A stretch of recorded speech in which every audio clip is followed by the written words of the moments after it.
So I'm Stephen Wu. I'm a postdoc in Microsoft Research in New York City. This is joint work with Yishai Mansour and Alex Lifkins. And unfortunately, we didn't get to collaborate with Greg on this paper. Otherwise, he would have the entire section. OK, so as suggested by the title, this is a paper about multi-armed bandit learning. OK, the setting is very simple. All right, there's a learner, and there's a set of actions available to the learners. OK, so each action has an unknown mean reward, mu a. And over some number of rounds, in each round, the learner select an action A from the action set and observe the reward with the expectation equal to the unknown mean of the action. Okay? And over time, the learner's goal is very simple, just trying to maximize the cumulative reward. And a standard measure of the performance of the learner is the regret, okay? Which is the cumulative expected reward achieved by the algorithm minus the best achievable reward in expectation, okay? By picking the best action in hindsight. Okay? So there's a vast literature on this topic, and the key tension in this problem is the trade-off between exploration and exploitation. All right? So in order to maximize the immediate payoff, the algorithm often needs to exploit, meaning it exploits its current data or knowledge and make the decision that seems most likely to be optimal in this round. Okay? At the same time, the algorithm should also maximize long-term payoff, which means it needs to explore. Okay, so it might take action about which it has little data, but taking the action can collect data that help improve future decision making. All right, so there are some simple algorithms you can think about. The most natural algorithm you can think about is maybe the full exploitation algorithm, or so-called dynamic greedy. Okay, so you keep collecting data along the way, but at every round you just pick the action that has the highest estimated reward. Okay, so it's just being greedy all the time. So the worst case regret bound for this algorithm is just linear in t, the time horizon. And you can start to think about how you can do exploration. The simplest thing you can do is to do maybe the so-called exploit then exploit. You can front load all the exploration in the learning, okay, for some number of rounds. And then after this some number of rounds, you just exploit based on the data you collect in the exploration phase. Or you can do what people call epsilon greedy, which means every round with most probability, we just take the greedy action. But with some small epsilon probability, you choose some action uniformly at random to get some exploration data. Okay? So this kind of naive exploration algorithm tend not to be optimal. It actually has regret with rate of t to 2/3. Okay? And you can think about what smarter exploration usually look like. Okay. These kind of algorithms, I won't go into any details, tend to perform this kind of adaptive exploration. Okay, you choose to explore adaptively based on the data you collected so far. Okay, the standard algorithms include like UCB1 or successive elimination, and these regret rates tend to be better and actually optimal. It has a rate of root t. Okay, so there's a full range of algorithm where it depends on how well you do the exploration, you can achieve different regret bounds. Okay, so most of the literature so far has been thinking about how to trade off exploration and exploitation when the learning takes place in isolation. Okay, you think about how you can design algorithms that achieve better regret bound when there's only one learner facing this problem. Okay, the question we want to ask here, okay, what happens when there are multiple or just two learners interact with each other in the process of learning? Okay, so what do I even mean by that? So let me give you a very high-level picture of what our model looked like without going into any of the technical details. Okay, so imagine there are two principals, and you can think of the principals as just learners. Each of them is running some kind of bandit algorithm serving some underlying users or agents. Okay, so the typical example you can think about is Spotify and Pandora are just both providers of music services to some users. And over a round, some number of rounds, in each round, a user shows up, okay, and choose a principal based on some response function. Okay, I'm not going to go into detail for now, but basically the agent would choose a principal that provides higher expected reward with higher probability. Okay, and the selected principal will then pick an action for the user. The user experiences the reward for taking the action, and the principal collects the data. So only the selected principal gets to observe the data and update its platform and learning system. Okay, so the high-level question we want to think about in this model is, does competition between these two principles incentivize better exploration algorithms? Okay, so they're actually competing to get users in order to collect data for updating their learning algorithm. Okay, so these data will be useful for optimizing for future decision making. Okay, and very short answer for this question at the end of the talk is, all of this depends on the rationality of the users, or how the user chooses a principle as a function of their belief about these two principles. Okay, so let me go into slightly more details about our model by talking about some of the elements. Okay, so again, there are two principles and T agents arriving sequentially. And for each round, the agent T selects one of the principles. And the chosen principle recommends some action. The agent receives the recommendation, follow the recommendation, receive a reward, and then report it back to the principal. Okay, so at this round, and actually in all future rounds, only the principal and the agent observe the reward. Okay, the future agent doesn't get to see what the reward is. Okay, this is crucial. And we are in the Bayesian setting, meaning for each action in the action set, the mean reward is drawn from some common prior P. Okay, and each time A is chosen, the reward is drawn from some reward distribution fully parameterized by the unknown mean. Okay, so you can think about the reward is drawn from some Bernoulli distribution, and it's only a function of the bias of the coin. Okay, and based on this prior, the agent can actually form some belief on how well the algorithm works along with each step. Okay, so for each principle at each time step n, if the algorithm of the principle is run in isolation, the agent can form a belief about the Bayesian expected reward at each time step n. Okay, at the same time, you can also think about a Bayesian instantaneous regret. Okay, the regret contributed by as time step n, which is what we call BIR. Okay, you can also think about the regret at each round. Right? So these are just two quantities to reason about the performance of the principle at each time step. Okay, so how does the agent chooses the principle when he arrives? Okay, so when the principle arrives at round t, he could form a posterior belief about number of time steps each principle has been chosen so far. Okay, and it turns out this distribution actually is a sufficient statistic to form a belief about how well the posterior mean rewards both principles are. Okay, so they can compute this posterior mean reward as a function of the distribution of how many agents they have received so far. And then the agent would choose principle 1 with probability p determined by this response function, which is a function that takes input the difference between the posterior mean reward of principle 1 and the posterior mean reward of principle 2. Okay, so if the reward of principle 1 is higher, the principle 1 will be chosen with higher probability. So what is the exact form of this response function? Okay, so we consider basically three regimes of what the response function look like. The most obvious response function we think about is what we call the Hartmax function. Okay, basically it means deterministically choose a principle with a higher posterior mean reward. Okay, this corresponds to this blue line in this plot. Okay, so the difference between the mean rewards of the two principles ranges from -1 to 1, and basically this is just the sign function. Okay, so whenever the principle 1 provide high rewards, the agent would choose the principle 1 with probability 1. Okay, and we can slightly relax the rationality a little bit and have a second regime where we call the response function the Hartmax and random function.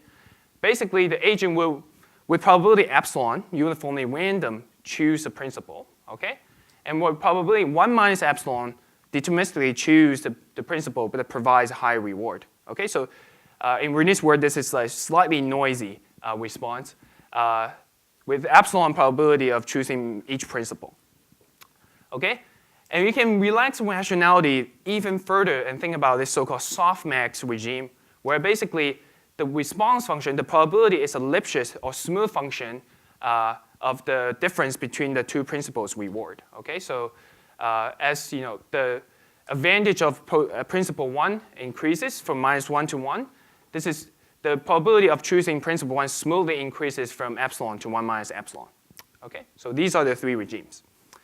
And what is the underlying competition game between the two principles given this response function. We think about this interaction between the two learner or two principal as a simultaneously move game. So each principal commits to a bandit algorithm before round 1, before any learning happens. And then the game takes place over T rounds with the agents choosing each principal for some number of rounds. And the utility of the principal is basically the market share over T rounds, the number of agents received by each principal. Okay, so this is basically the entire model. There's a lot going on, so this may be a good time to ask some questions. Yes? So could we imagine an extension of this model where we have homogeneity or heterogeneity between the Yeah. That would be very interesting. So our paper didn't think about it. So this will correspond to more like a contextual banded version of the problem where maybe diversity in the population will incur better exploration. But we didn't think about it. It's a nice future direction. Okay, so the question we want to think about is what algorithms would the principal play at equilibrium for this game? Okay, under these 3 different regimes of responses. Okay, so let's look at the easiest case, which is the hard max regime, where the agents are essentially fully rational. Always pick the principal with the higher expected reward. So it turns out that something very simple would happen. Okay, suppose algorithm 1, okay, the principal 1's algorithm is just dynamic greedy. Okay, so you collect data and always choose the greedy choice of action.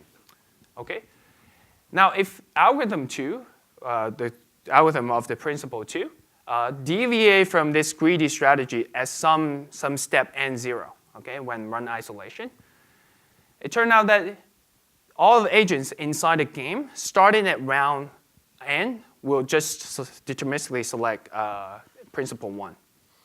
Okay, so the proof idea is actually very simple. So before round n, the agents' belief about both principles are the same, are exactly the same. They just before the algorithm 2 deviate from greedy, they run the exactly same algorithm. At round n, principle 2 deviate from full exploitation, okay, which will give a lower reward for that agent immediately. So at round n, actually, the agent will decide to choose principle 1. And inductively, in all following rounds, the agent knows principle 2 hasn't received any new agents starting since round n. Okay, and it knows principle 1 is only exploiting given the amount of data that he keep collecting. So for all following rounds, no agent will actually select principle 2. Okay, so as a quick corollary of this theorem, basically if the time horizon t is large enough, the only equilibrium in this game is both principals run the dynamic greedy algorithm, which perform no exploration. Okay, so this is maybe pretty bad for you because we know exploration can be useful for improving the performance of the algorithms. So what will happen when we relax the rationality of the agents? Okay, so let's look at the second regime where there's a little bit of randomness in the agent's response. So they're slightly more noisy. Okay, so with probability epsilon, it will actually choose the principal with the better reward uniformly at random. With probability epsilon, will uniformly choose a principal. Okay, so it turns out that the equilibrium starts to get better. Okay, so suppose algorithm 2 is just a greedy algorithm. Algorithm 1 is some better exploration algorithm, in the sense that the Bayesian instantaneous regret will decrease fast enough so that even though it's only running on the random agent's data, at some point it will be better off than the greedy algorithm. Then in this case, after some point, all the agents will actually choose to use the exploration algorithm. So the short message of this theorem, which you don't have to digest by looking at it, is that if one algorithm has asymptotically better regret rate, it will actually win this game. Even though in the beginning, most agents would choose to go to the exploitation algorithm. Okay? So note that I use asymptotically better algorithm here. Because actually some strange things can still happen in this regime where better algorithm may not always win. So here's actually quite interesting case. Suppose algorithm 1 is some nice smart exploration algorithm. And In fact, the principal 2, based on the choice of algorithm 1, can come up with some algorithm 2 that may not have as good as regret rate as algorithm 1, but it can still win this game by doing the following trick. Basically, it can mix algorithm 1 with a little bit of greedy algorithm. So basically, at each time step n, with probability 1 minus delta, the principal 2 will invoke exactly the same algorithm 1. Okay? And with remaining probability delta, it would pick the greedy choice at this round, given the data collected by algorithm 1 so far. Okay? So in this case, with a suitable choice of mixing parameter, actually, after some round n, all the principal will actually decide to choose principal 2 with maximal probability 1 minus epsilon. Okay? So the iteration is actually quite simple, because at each round, algorithm 2 is mixing a little bit of exploitation, which is in the agent's interest in that round. So the agent actually have interest to choose algorithm 2. But algorithm 2 is actually still learning quite effectively because with most probability, it's actually running algorithm 1. So it's actually able to beat algorithm 1 without slowing the regret rate by too much. Okay, so this is quite interesting. So how do we get rid of that? So the last regime is what we call the softmax regime, where maybe you can think about it as the most linear regime. Even though you're lacking in your regret rate in the beginning, the agents are still choosing the principal with some substantial probability. Okay, so in short, what we can show is that the better algorithm can win under much weaker condition, meaning if the better algorithm can beat the other algorithm with 1 minus beta fraction of data, then both principals should just run the better algorithm. Okay? So I don't have time to go into much of the details, but I would like to summarize the results or equilibrium in this different regime with a single plot in the end. This is sometimes called the inverted U relationship. It's actually quite common in the economic literature on innovations versus competition. Okay, so what I can plot is an XY plot where the X corresponds to rationality of the competition level in the game, and the Y corresponds to how good the algorithm is at equilibrium. Okay, so if I look at the different range spectrum of the the rationality, the least rational response function from the agent I can think about is uniform. Just don't even think about how the principal would perform. I just choose a principal uniformly at random. At this case, if the exploration involves some startup cost, both principles would not involve to create a smart exploration algorithm. So the equilibrium the algorithm deployed in equilibrium would not have very good exploration rate. Okay, so as you slightly increase the rationality of the agents to softmax, this is the regime where both principals are incentivized to refine the algorithm to get more and more market share. So this is actually the regime where both algorithms will deploy the best exploration algorithm you can think of. And as we increase even more, we're in the regime of hard max and random. In this case, the principal is still incentivized to perform some form of exploration to get a better asymptotic regret rate.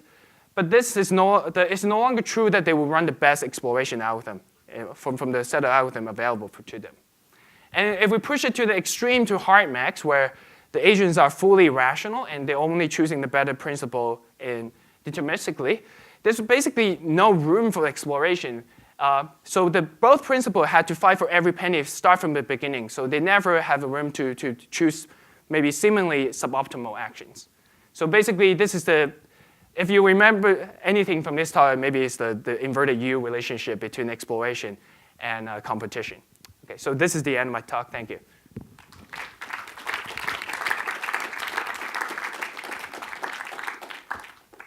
you have any questions? Yes. So I think I might have missed this, but is the agent, is there only one agent?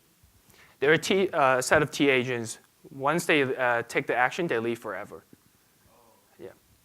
So There's no repeat. Yeah. So what if you allow the Spotify and the other one, Pandora, modify their algorithms?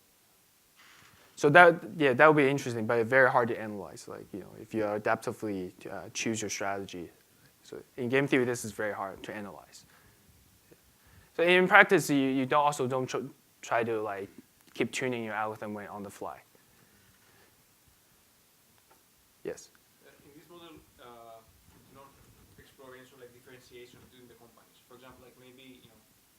cater to a specific like subgroup of people. So I'd like move them away from a different company. Can you imagine any sort of like generalization of the model? Yeah, so I think that may be related to Jacob's question, where there may be some heterogeneity in the underlying population. So it could be at some point the equilibrium is one company specialized in some subgroup of the population, whereas the other company is specialized in the other. That might be a more interesting equilibrium. So I think this could be an interesting follow-up question, but it's also quite hard to analyze. We started thinking about it, but we got stuck. But you're encouraged to think about it as well. What happens if the agents are also solving a bandit problem? Like I think if I'm using setting with Spotify and Pandora, I'll try both, explore, and then I'll exploit, and maybe after a while I'll try the other one.